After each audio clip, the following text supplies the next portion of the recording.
वेद होने की जरूरत है, वेद से ब्रह्म बनने की जरूरत है। कब तक शिष्य बने रहोगे? कौन सी घड़ी आएगी जब तुम उससे आगे बढ़ जाओगे? ऐसी कौन सी घड़ी आएगी जब तुम अपने आप को पूर्ण रूप से समर्पित कर दोगे? और क्या हो जाएगा जब समर्पित हो जाओगे? तो क्या खोओगे? क्या तुम्हारे पास है? क्या खोने के लिए तो कुछ है ही नहीं। जो कुछ है वो पाने के लिए है। तुम्हारे पास पूंजी कुछ नहीं है देने के लिए। तुम क्या समाप्त कर सकोगे? तुम्हारे पास कुछ है ही नहीं। तुम्हारी देह तुम्हारे बस में नहीं है, प्राण तुम्हारे बस में नहीं है, पूंजी तुम्हारे पास है नहीं, उसकी मुझे जरूरत है नहीं। तुम्हारे पास भेंट करने के लिए वास्तव में कुछ नहीं है। आंसुओं का अर्घ्य है, अगर वह भी भेंट नहीं कर सको तो इससे बड़ी निम्नता तुम्हारी जिंदगी की कुछ नहीं हो सकती। अगर तुम चढ़ते हुए सूर्य को अर्घ्य भी नहीं दे सको, अगर तुम झुक नहीं सको, उनके चरणों में मंदिर को देख नहीं सको, तो फिर तुम्हारा शिष्य बनने की पात्रता ही नहीं है तुमने।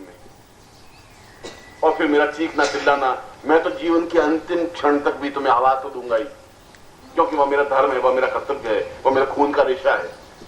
मैं आया ही इसीलिए हूं, मेरा जन्म इसीलिए हुआ है, मेरे जीवन का चिंतन और तथ्य भी यही है, तर्क भी यही है।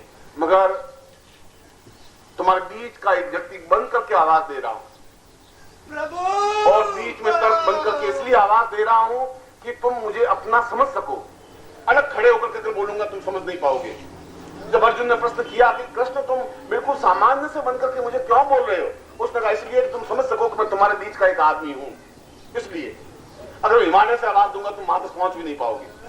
और इसीलिए तुम्हारी तरह मैं दुख भी भोग रहा हूं, तुम्हारी तरह सुख भी भोग रहा हूं, तुम्हारी तरह चिंताएं भी कर रहा हूं, तुम्हारी तरह खुशी भी मुस्कुराहट कर रहा हूं, तुम्हारी तरह हर क्रिया इसलिए कर रहा हूं कि तुम अपने जीवन का मुझे पाठ समझ सको, इसलिए कर रहा हूं।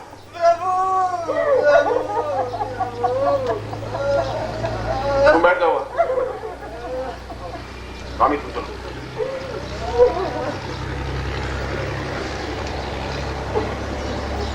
चलो राम।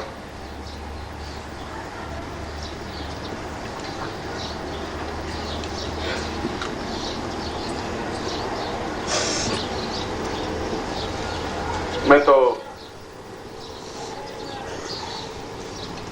बैठने में और खड़े होने में और चलने में केवल मेरे इतना ही अंतर है कि मैं बैठा हूं, तुम्हारे सामने बात कर रहा हूं। खड़ा होना है मुझे तो केवल गमछा कंधे पर डालना और रवाना हो जाना है, बस। इससे ज्यादा न मुझे कहीं मोह है, न ममता है, न स्नेह है, न अटैचमेंट है, कुछ भी नहीं है। केवल तुम्हारे बीच में तुम्हारी तरह मुझे लीलाएं तो करनी पड़ेगी और करनी पड़ती है। मैं भी मुस्कुराता हूं, मैं भी उदास होता हूं, न मुझे चिंताएं व्याप्त होती हैं, न मुझे उदासी व्याप्त होती है, न मुझे जीवन में चिंता मेरे ऊपर आक्रमण कर सकती हैं। मगर मैं अगर तुम्हारे बीच की धड़कन नहीं बन सकूंगा तो मुझे मिल नहीं पाओगे, एकाकार नहीं हो पाओगे। रेत के अंदर पानी मिल नहीं सकता, पानी के अंदर पानी मिल सकता है। अगर तुम पानी हो तो मुझे पानी बनना पड़ेगा, अगर तुम रेत हो तो मुझे रेत बननी पड़ेगी। जैसे तुम हो वैसा मुझे बनकर के खड़ा होना पड़ेगा। चाहे मैं अमृत कुंड हूं तभी मुझे रेत बनकर के ही खड़ा होना पड़ेगा। और तुम देखोगे ये तो रेत है, मैं रेत हूं, ये भी तो रेत है। ये तुम्हारी आंखों का भ्रम है। आंखों का भ्रम इसलिए है कि तुम उस गहराई के साथ देखने की कोशिश नहीं करते हो कि ऐसा इतना अमृत कुंड क्यों रेत बनकर के खड़ा है, सामान्य जल बनकर के क्यों खड़ा है। जितना योगी यति सन्यासी एकदम से जिसको अर्घ्य देते हैं वो हमारे बीच में क्यों चीख रहा है, क्यों चिल्ला रहा है, क्या स्वार्थ क्या है, क्या प्रयोजन क्या है, मकसद क्या है, क्या तुमसे लेना क्या है मुझे। मैं नहीं जानता कि तुम्हारी आंखें कब खुलेंगी, और मैं ये भी नहीं जानता कि तुम्हारे हृदय की कपाट कब जागृत होंगे। मैं ये भी नहीं जानता कि मेरे किन प्रहारों से तुम्हें चेतना व्याप्त होगी, कब तुम्हारा दीपक जल पाएगा।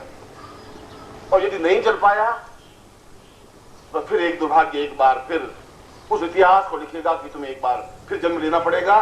फिर इतिहास लिखेगा कि तुम फिर मेरे पास आओगे। फिर मैं तुम्हें यही बात जो आज कह रहा हूं फिर मुझे कहनी पड़ेगी। मगर तब तक बहुत समय बीत चुका होगा। समय तो बहुत कम है, और जीवन को समझने के लिए, जीवन का आनंद लेने के लिए और जीवन की मस्ती लेने के लिए तुम्हें पात्र बनना पड़ेगा। और इसीलिए इतनी कठिन और कठोर और अद्वितीय दीक्षा। और मैं बिल्कुल भगवती जगदम्बा के चरणों में बैठा हुआ हूं।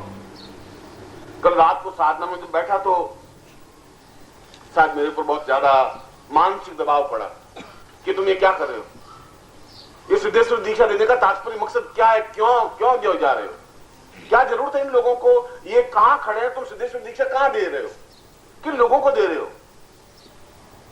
मैं उनको समझा रहा था कि जिन लोगों को दे रहा हूं उनके लिए गुण और अवगुण और कुपुत्र और सुपुत्र की मैं गणना नहीं कर पा रहा, मुझे जरूरत नहीं है।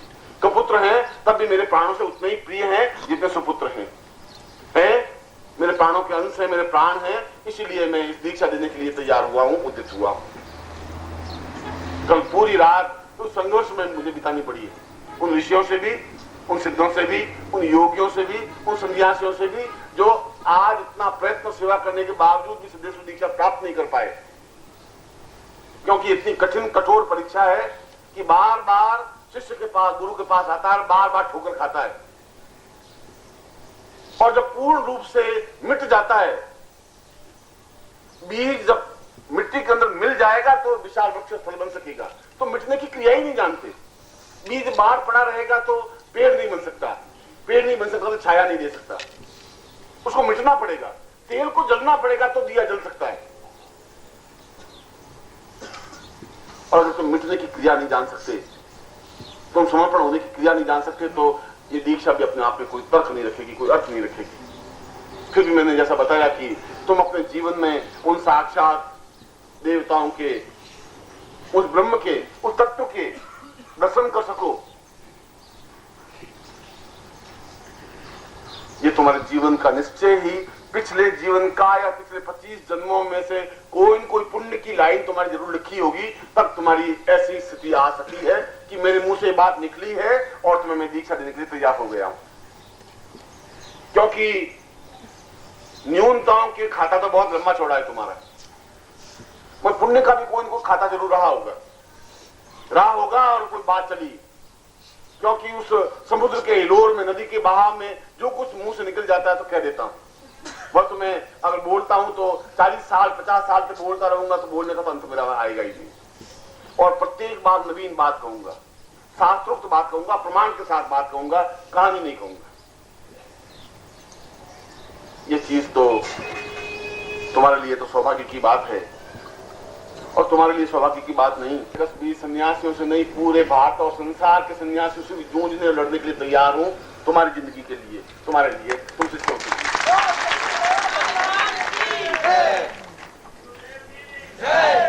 अगर एक व्यक्ति मिट भी जाएगा और 1000 लाख दिए जल जाएंगे तो मिटना अपने आप में मिटना नहीं कहलाता।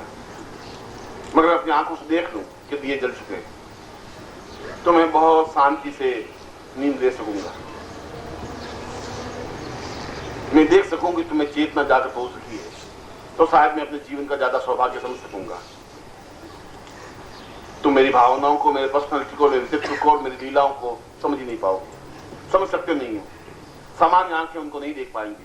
आंखों को भेद करके अंदर तक पहुंचोगे तो प्राणों को देख पाओगे, प्राणों को देख पाओगे फिर तुम्हारे आंसू नहीं रुकेंगे, फिर तुम रुक नहीं सकते, फिर तुम्हारा अपने आप वेग आ जाएगा, फिर अपने आप त्वरा आ जाएगी, फिर अपने आप समर्पित हो जाओगे। और जिस दिन समर्पित हो जाओगे उस दिन जीवन में अपने आप एक नवीन गुलाब की आभा चेहरे पर मंडराने लग जाएगी, अपने आप नया सूर्योदय उग जाएगा। एक आकाश में सूर्य नहीं, हजारों हजारों सूर्य उग जाएंगे, और मेरे जीवन की सार्थकता इसी बात है। मैं तो तुम्हें सबसे, और तुम जितने भी हो सबसे शायद बहुत ज्यादा प्यार करता हूं।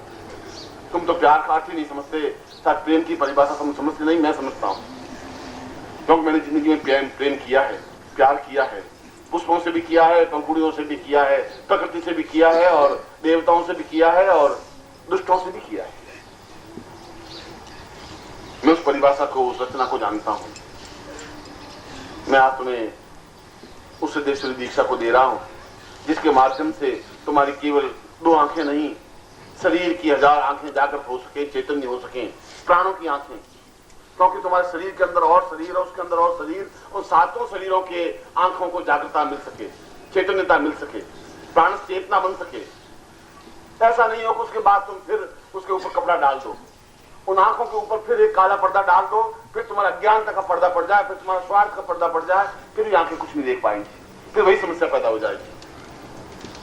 जब एक बार अपने आप को पर्दा हटा दिया तो पूरी तरह से समाज के बीच में खड़े हो जाने की जरूरत है। वह जीवन की सार्थकता होगी, वह जीवन का आनंद होगा। और मैं सोचता हूं कि मैं तुम्हें उस अनिवर्सनीय और अद्भुत और अद्वितीय साधना को दे रहा हूं। मैं समझता हूं साधना का मूल्य क्या है, तुम समझ भी नहीं पाओगे। तुम्हें समझने के लिए अभी शायद 25 जन्म और लेना पड़ेगा, तब तुम्हें शायद एहसास होगा कि सिद्धेश्वरी दीक्षा भी कोई दीक्षा होती है। अनायास और अचानक कोई चीज मिल जाती है तो उसका मूल्य मैं तो आंका नहीं जा सकता। तुम जौहरी नहीं हो। जौहरी तो वो सन्यासी हैं जो सैकड़ों सैकड़ों वर्ष तक तपस्या करने के बाद भी सिद्धाश्रम में इस आकांक्षी रहते हैं कि कभी नित्यानंद की नजर पड़ जाए और सिद्धेश्वर दीक्षा दे दे और दे दे हमारा जीवन धन्य और सफल हो जाए। और कल वो यही कह रहे थे और मैं उनको यही समझा रहा था कि तुम इस चीज को समझ नहीं पाओ। ये उस स्तर तक मैं पहुंचूं, इंतजार करूं, इसके लिए तो उनको 25 जन्म लेना पड़ेगा और 25 जन्म की अवधि तो बहुत लंबी होती है। मैं तो अपनी तरफ से उनको वेग दे ही रहा हूं क्योंकि तालाब का पानी रुक गया है, मुझे धक्का देना जरूरी है। मैं धक्का तब तक देता रहूंगा जब तक नदी नहीं बन जाए, और नदी बन जाए मैं नदी का वेग देख लूं तो मुझे विश्वास हो जाएगा कि ये समुद्र में मिल जाएगी।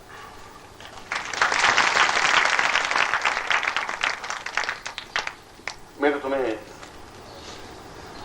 आशीर्वाद नहीं दे रहा हूं, तो प्राणों की त्वरा दे रहा हूं, प्राणों के अंश दे रहा हूं। मैं खुद अपने आप की पर्सनैलिटी को बांध करके और बिखेर करके तुम सबको सब सबों के बीच में विस्तृत कर रहा हूं। मैं दे रहा हूं तुम सबको,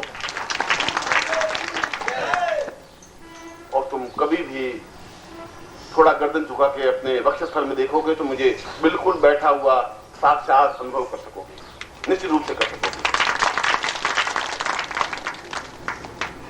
मैं आपको नमन करता हूं, मैं आपको आशीर्वाद देता हूं और मैं प्रभु से भी प्रार्थना करता हूं, अपने गुरु से भी प्रार्थना करता हूं कि तुम लोगों में चेतना आवे, तुम लोगों में उच्छ्वास आए, तुम लोगों में आंसू आए, तुम लोगों में समर्पण की भावना आए, तुम लोगों में वेग के साथ बहने की क्षमता प्राप्त हो, तुम लोगों में समर्पण का पाठ आए, और ऐसा आए तब मैं अपने जीवन की सार्थकता और सफलता अनुभव कर सकूंगा। और ऐसा हो सकेगा, ऐसा मुझे विश्वास है। मैं जीवन के अंतिम सांस तक भी तुम्हारा विश्वास खोऊंगा नहीं। तुम मेरा विश्वास खो सकते हो, तुम मुझसे अलग हो सकते हो, मैं तुम्हारा विश्वास नहीं खोऊंगा। मैं अंतिम क्षण तक भी तुम पर भरोसा करता रहूंगा।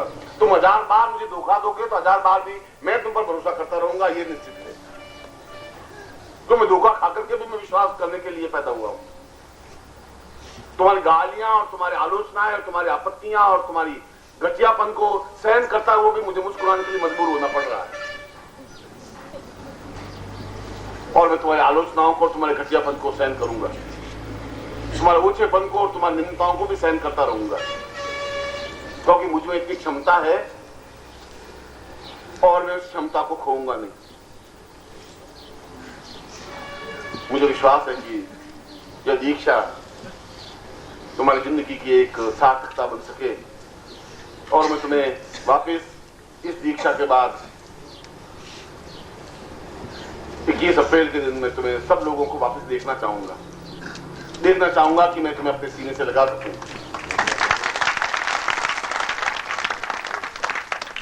और मुझे विश्वास है कि तुम्हारे कदम रुक नहीं सकते। ये मुझे विश्वास है कि तुम मेरे बिना रह ही नहीं सकते।